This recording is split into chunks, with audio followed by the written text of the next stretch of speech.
In this video, we will show you how to replace the saw blade of a Mitre saw. First, unplug the machine and wear safety glasses. Let's start. In the first step, pull down the Mitre saw.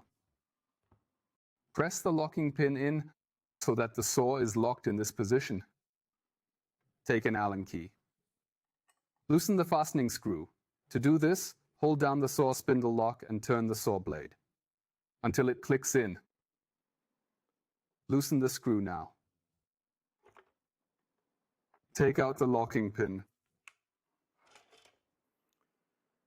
Unscrew the fastening screw.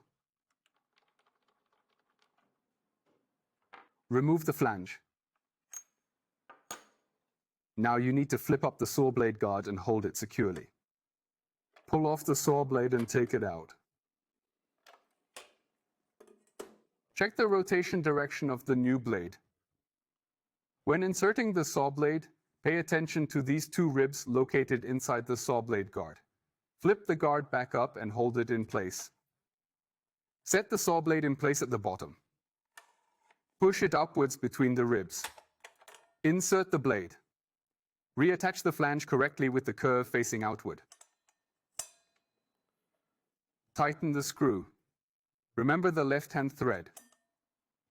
While tightening the screw, hold down the saw spindle lock. Snap into place. And tighten it up. Your saw is now ready again.